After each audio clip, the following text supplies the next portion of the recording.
వాళ్ళు ఒక బుక్ తయారు చేస్తున్నారట ఈ జీవన విధానం నైతిక విలువలు అన్ని దాని మీద. ఆ బుక్ మీకు త్వరలోనే ఇస్తారని చెప్పారు సార్. మరి అయితే ఎందుకు అంతలాగా అందరూ కూడా పై స్థాయిలో అంత స్ట్రెస్ కి లోనవుతున్నారు అంటే పిల్లల ఆలోచన విధానం అనేది అంత ఆరోగ్యకరంగా లేదు. ఎందుకంటే మనం తినే ఆహారాన్ని బట్టే మన ఆలోచన విధానం అనేది ఉంటుందని సైన్స్ పరంగా రుజువయ్యింది. మన సాత్విక ఆహారం తీసుకుంటూ మన సాత్విక జీవనం గడిపేటప్పుడు మన ఆలోచనలు కూడా అలాగే ఉంటాయి. అలా కాకుండా ఇప్పుడు ఫాస్ట్ ట్రెండింగ్ లో మీరు పానీపూరీలని, సమోసాలని, లడ్డాలని, ఇవన్నీ రోడ్డు మీద రెడీమేడ్ గా దొరికేవి స్నాక్స్, అలాంటివి తినడం వల్ల కూడా మనలోని శారీరక మార్పుల్లో స్టాండర్డ్ అనేది లేకుండా ఆలోచనలు కూడా అంతే ఫాస్ట్ గా ఉంటున్నాయి. అర్థమవుతుందా?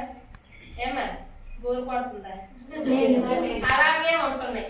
దాని వల్ల ఏమవుతుందంటే ప్రతిదీ కూడా మేము చేస్తున్నది కరెక్టే, మేము ఏ తప్పు చేయడం లేదు అనుకుంటున్నారు. కానీ నాకు తెలిసి ఇలాంటి ఆలోచన విధానం అనేది నేను చాలా చోట్ల చూస్తున్నానమ్మా. క్లాస్ రూముల్లోని ఇంట్లో ఉన్నంత బుద్ధిమంతులుగా బయట ఉండట్లేదు. ఎందుకంటే బయట మేము కలిసిపోయాము అంటే మేము స్టూడెంట్లా, అది మీరు స్టూడెంట్లా, లేకపోతే స్టూడెంట్లా తెలిసిపోద్ది. కానీ మేము ఉద్యోగస్తులుగా అలాగేలాగా నేను తెలియదు కదా. అక్కడ మాట్లాడుకునే విధానాల్లో పెట్టి చెప్తున్నాను. ఎన్నోసార్లు నేను చాలా చోట్ల పిల్లల్ని కూడా దెబ్బలాడాను. బాబు మీరు చదువుకుంటున్నారు కదా, చదువుతో పాటు సంస్కారం ఉండాలి కదా, మీ అమ్మ నాన్న కూడా మంచి పేరు తేవాలి, ఏంటమ్మా మాటలు ఏంటి అలాగా అని కూడా చాలా సార్లు ఆడపిల్లలకి మగపిల్లలు కూడా నేను చెప్పడం జరిగింది. నేను ఇలాగా క్లాస్ రూమ్ అనే కాదు, బయట కూడా నైతిక బాధ్యత వహిస్తాను. వాళ్ళు తిట్టుకున్నా ఏం చేసుకున్నా, ఎందుకంటే మనమే కదా, నేటి వాళ్ళనే కదా లేకపోతే పౌరులు. రేపు మంచి తరాన్ని నిర్మించాలన్నా మీ తర్వాత మీరు మళ్ళీ కాబోయే తల్లులు, అలాగే మగపిల్లలు అయితే కాబోయే తండ్రులు. వాళ్ళ కుటుంబానికి యజమానులు, మీరు కుటుంబానికి యజమానులు. మీ తర్వాత తరం పిల్లలకి అన్ని నేర్పించాలి కదా. ఒక సంక్రాంతి పండుగ ఉంది, మన నాన్నమ్మలు తాతయ్యలు ఎలా చేసుకున్నారో, అమ్మమ్మలు తాతయ్యలు మన నాన్న వాళ్ళు అలా చేసుకున్నారు. ఎందుకంటే అక్కడి నుంచి వారసత్వంగా వచ్చింది, అది చూసి నేర్చుకున్నారు కనుక. వాళ్ళు చేసినవి చూసి మనం నేర్చుకుంటాం. మరి మనం చేసినవి చూసి మన పిల్లలు నేర్చుకోరా? అంటే ఆ సంపదను వారసత్వంగా తర్వాత తరాల వరకు తీసుకుంటూ వెళ్ళాలి తప్ప మధ్యలో ఇది ట్రాష్ అది ట్రాష్, అబ్బాయి అన్ని మూఢనమ్మకాలు వేస్ట్ అలాగని చేరొస్తాం. ఏంటి ఇలాగా తెల్లవారు వేసి స్నానం చేయమంటారు, ఇలా ఉండమంటారు, అలా ఉండమంటారు. కానీ అవన్నీ కూడా సైన్స్ తో కూడుకుని ఆచార సాంప్రదాయాలు. సైన్స్ పరంగా చెప్తే ఆ రోజుల్లో సరిగా అర్థం కాక, అంటే ఎడ్యుకేషన్ తక్కువ కదా ఆ రోజుల్లో, ఎంత డెవలప్మెంట్ లేదు కదా, ఆడవాళ్ళని చదవనిచ్చేవారు కాదు తెలుసా మీకు. అలా ట్రాష్ అని కొట్టి పారేస్తారని అలా చెప్పేవారు. ఆచార సాంప్రదాయాల్లో బంధించి వాటిని మీకు చెప్పేవారు. అలాంటి థియరీలోంచి వచ్చిందే ఈ బాల్య వివాహాలు అనేది కూడా. ఒకప్పుడు రాజుల కాలంలో మనకి, మీరు హిస్టరీ మరి చదువుకున్నారో లేదా నాకైతే గుర్తుందో లేదో తెలియదు, ఇంగ్లీష్ మీడియమో ఏమో కానీ నేను చదువుకునే దానిగానైతే మాత్రం పెండారీలు అని వాళ్ళు ఒక తెగ ఉండేవారట. వాళ్ళు ఏం చేసేవారంటే వచ్చి ఆ రాజ్యంలో ఉన్న ఆడవాళ్ళందరినీ కూడా తీసుకొని వెళ్ళిపోయి, వాళ్ళు మరి రాక్షసుల టైప్ అనమాట, రాక్షసుల టైప్. అందువల్ల ఏం చేసేవారట, కానీ ఆ అమ్మాయి మెడలో తాళి ఉంటే, ఎంత వయసుతో వాళ్ళకి సంబంధం లేదు, తారతమ్యం లేదు, మెడలో తాళి ఉంటే చాలు ఆ అమ్మాయిని అస్సలు తెచ్చేసేవారు కాదట. అందుకని అది బాగా గమనించుకొని ఏం చేశారట, ప్రతి ఒక్క ఆడపిల్ల ఆఖరికి పుట్టిన వెంటనే పుట్టి కొందికైనా సరే మెడలో తాళి వేసేసేవారట. ఊరికే వేస్తే సేఫ్ సైడ్ కాపాడుకోవడం కోసం.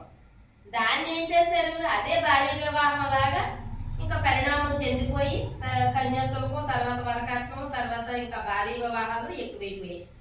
ఆ తర్వాత ప్రపంచ యుద్ధాలని అవన్నీ ఇవన్నీ యుద్ధాలు రావడం, మగ వాళ్ళందరూ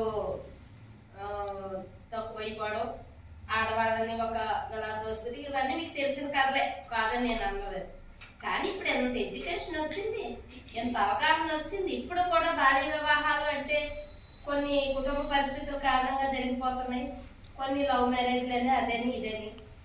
కరెక్టే కాదని అని అనలేదు. 18 సంవత్సరాలు దాటిన తర్వాత అయితే ఈ మేడం గారు చెప్పినట్టు మీకు అవగాహన వస్తుంది. ఏమా, ఒక బిడ్డని కనాలి అంటే కనీసం మినిమం ఒక 20 సంవత్సరాలైనా ఉండాలి. అంతేనా? మీలోని ఉన్న అవయవాలన్నీ కూడా అభివృద్ధి చెందాలి.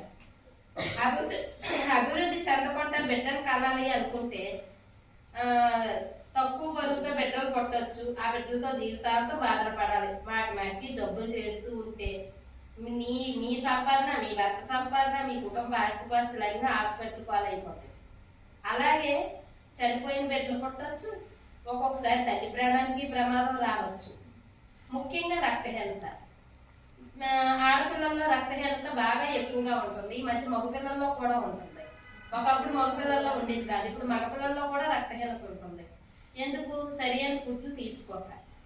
ఏమా, ఈ రక్తహీనత కారణంగా అది గమనించుకోకుండా మళ్ళీ బిడ్డలు కనడం, వీటిలన్నిటి వల్ల ఏమవుతుందంటే పోను వచ్చే తరం, రాబోయే తరం అంతా నిర్వీర్యం అయిపోయి వాళ్ళు ఏ పని కూడా చెయ్యలేక, అంత ఎందుకు బస్సుల్లో ఖాళీ ఉండట్లేదు మీకు తెలుసు కదా. నేనైనా నిల్చొని ఉంటున్నాను కానీ పిల్లలు మాత్రం స్లీప్లు మాత్రం వదలరు.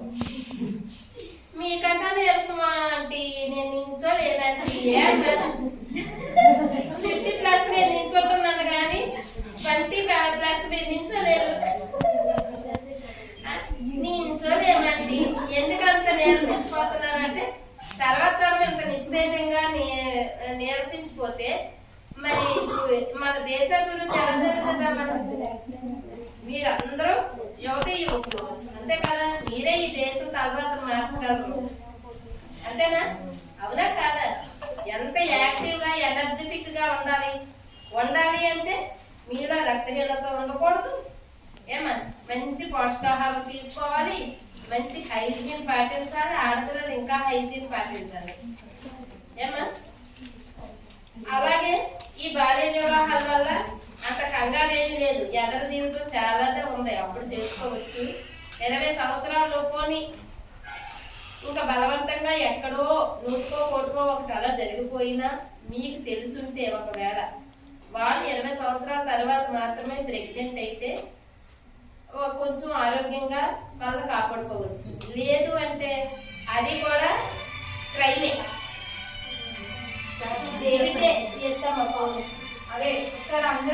అది కూడా క్రైమేనమ్మా.